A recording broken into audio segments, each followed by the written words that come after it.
शब्द बिना सारा जग अंधा, काटे कौन मोह का फंदा।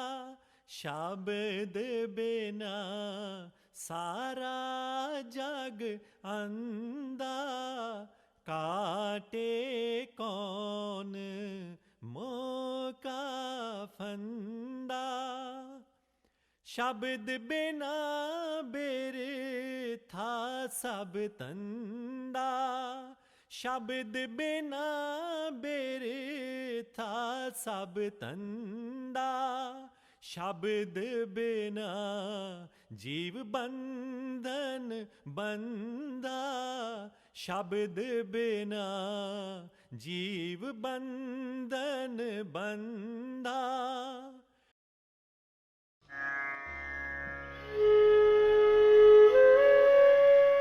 Welcome seekers to today's spiritual satsang titled Spiritual Healing. I have with me is the Asia's main speaker who is an advanced disciple of a perfect living master. In this episode, we will be covering the topics about what is spiritual healing and how it differs from energy healing. We will also cover energetic healing techniques like Reiki and also the karmic effects of energy healings in general.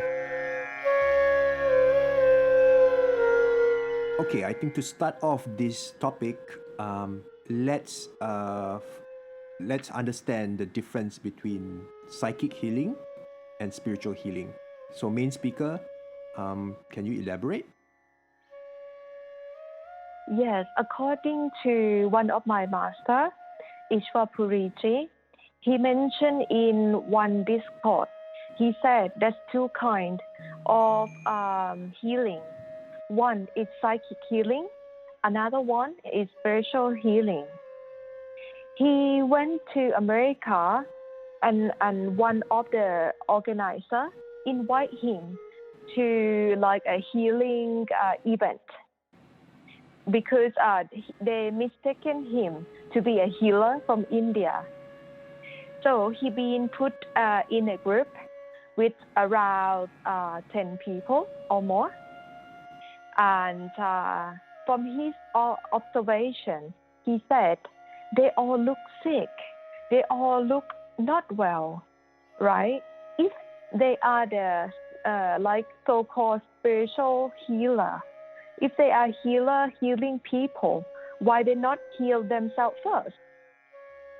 It's like, if you are a doctor, you have to take care of yourself very well first before you start to give your service as a doctor. So when he found out how they actually heal other people is by using their mind power, also called psychic power, to heal other people. Meaning they create a will in their mind to heal particular part of the patient. Then because they use the mind to try to heal other people, so the consequence is that they take those sickness upon themselves. So the more they heal, the more they get sick. And then Ishwarji said, there's a other way that you can heal without any consequences like that. It's called spiritual healing. Because this spiritual healing is healing from the soul power. And the soul is operate above these karmic realms. So therefore, if you have the power of healing by using the soul power, then the karmic consequences is not on you. Then the special of this spiritual healing is the healing of love. And every human, every creator in this entire creation, they can pick up this feeling of love because that's something they create forms. And that's something that in them, in very deep part. So if the healing, so-called spiritual healing person, come into contact with other people or other beings that need help, this power of love will touch upon them, and it will reactivate the divine love inside them. So whenever this kind of love project from inside, then there's no consequences. Like Jesus said that the faith of other people just heal them. Because there's one time that a sick person comes and seek help from Jesus. And when Jesus touched them, then they suddenly become well. And Jesus said, don't praise me. It's only your faith has saved you. So that, that's what he means in that context, is that when somebody comes, and they be actuated by the divine love that they see outside, as that particular person have that kind of divine love with them, then this can touch upon other people, meaning physically touch, or just seeing or be in the company of that one. So it reactivates the divine love within us. And when this divine love flow down from our wisdom eye center to 6 of our chakra in the physical body, which is the energy chakra, slowly this chakra will become balanced. And when all the chakra become balanced, it gets rid of all the pain and sickness. And sometimes it can even create miracle, where people just being healed from the long-term sickness. So is this the same like, Reiki? Reiki is more like energy healing. It's for the psychic healing. So they use the mind of the practitioner, of the Reiki practitioner, try to point at particular point of the body using some tools, like they use their hand. Is that right? They use their hand to try to project the energy from their chakra and then heal other people. So therefore, those kind of practice is the category of psychic healing, like using the mind power to heal others. So yes, there's consequences. There's a karmic consequences on that. When you talk about karmic consequences, does it mean that the Reiki practitioner or the psychic practitioner will somehow inherit the karmic liabilities of the patient? Yes, they can get like a long-term energy sickness first. And if they fail to heal themselves as well, it's gonna become like a physical sickness eventually.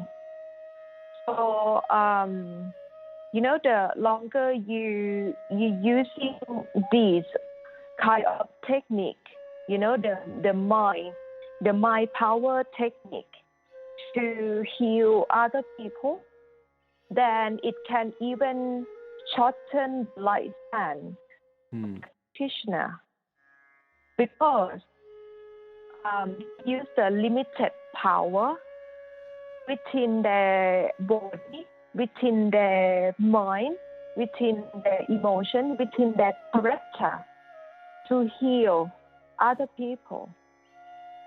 For example, the mystic in the past, or so-called holy master in the past, named Kabir, he wrote a book called Ocean of Love. And this book of Ocean of Love saying that as the soul in the beginning we all come from this ocean of love. We separate ourselves into a drop, travel down into the creation, become a karmic character. So therefore, when the like so-called Reiki practitioner using their mind power, try to heal other people. It's like you using the power of the drop and try to heal the other drop. So you see, because the drop is already in the limitation, and you use your own limitation, try to heal other limited character. So therefore, it won't work. So so-called spiritual healing, or the power of the healing that come from the soul, is like you use the power of the ocean and try to heal the drop. So therefore, the healing power is more infinite. So it's more immense, and it can even instantly create miracle inside the body of the people who seek help. With regards to spiritual healing, how does one become a spiritual healer? Or how does one go on the journey of becoming or learning the art of spiritual healing? Right.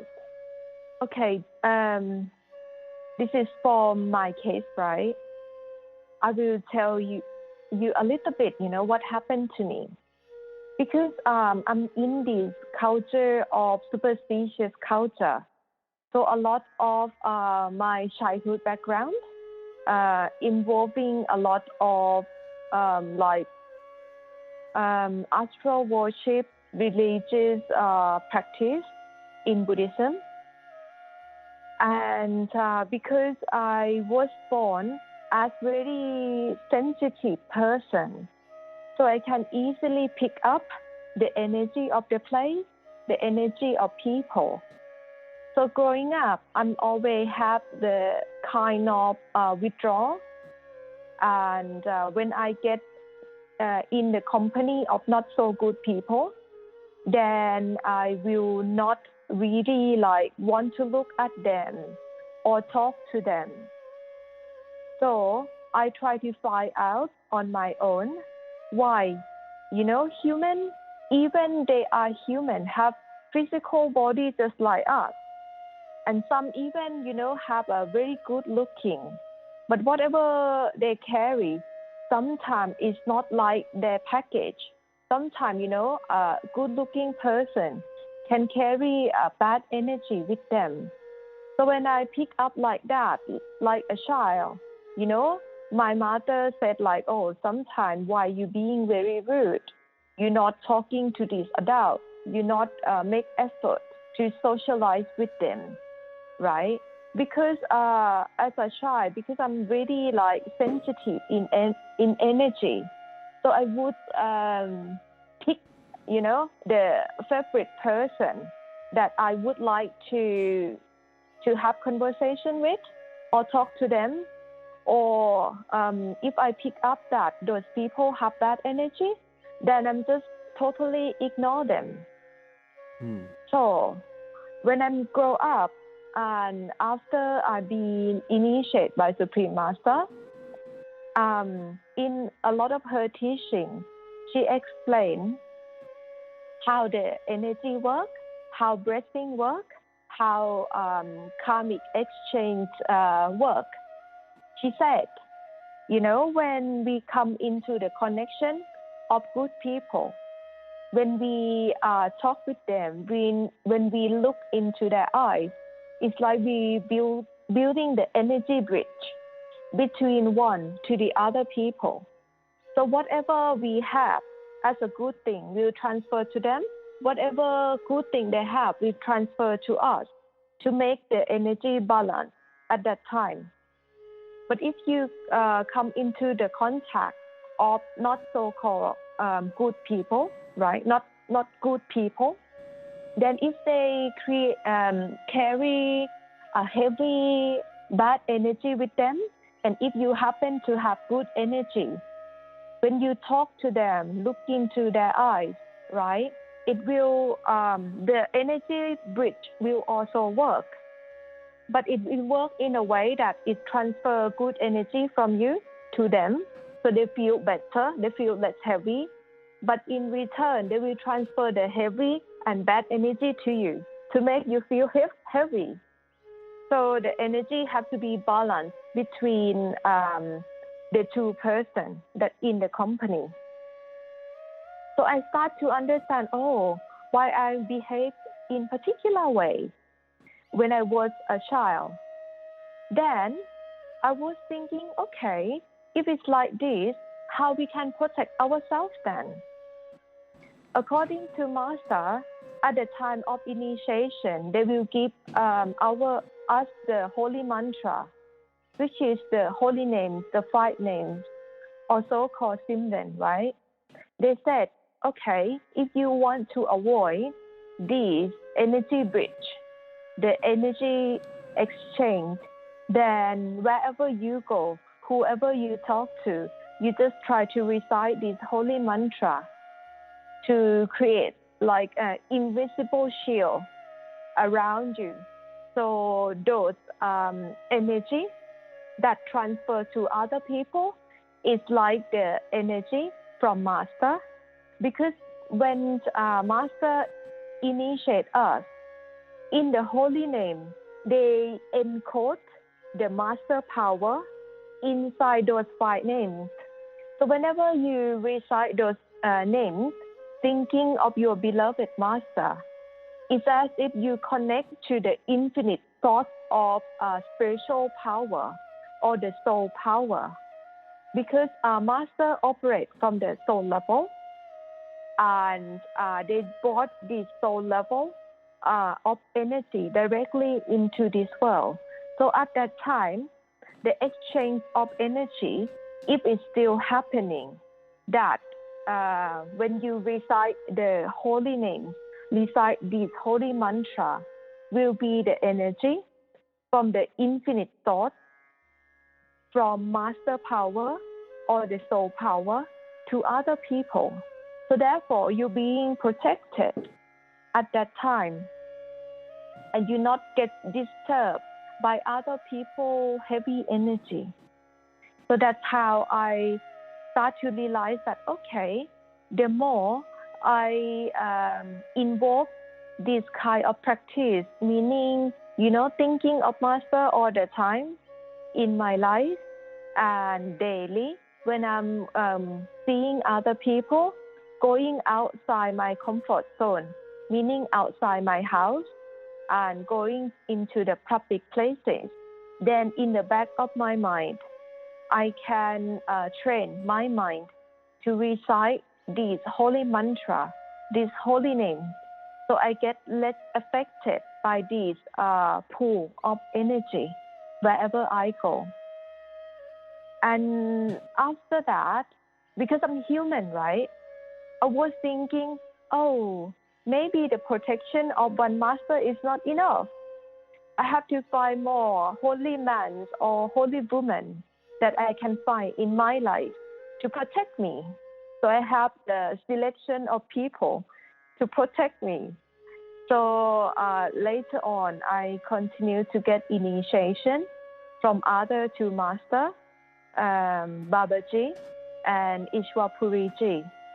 But it's not the case, because at the final stage, I have found that, if they are perfect living Master, they use the energy from the same source, which is, from the soul level. Just like in the beginning, I said that, you use the energy of the ocean, try to heal the drop. So yes, all the Master, their energy is like the infinite ocean of love. So when you come into contact with this infinite ocean of love, and you come into contact with the people, then the people around you will get the benefit from this kind of healing power that come from the higher thought above this karmic realm. So naturally, you just blessing them, by doing your own thing, by just remind yourself of the master, try to build connection with your inner master, and try to recite the names wherever you go. So yes, that's my own experience. Hopefully it can help all the brother and sister that have the same problem like me. That's it for today's satsang. Thank you, main speaker, for spending time with us for this satsang. If you want more information about Easter Asia, please go to www.easterasia.com. You may also subscribe to our newsletter or email us any inquiries you may have regarding spirituality. Thank you for listening.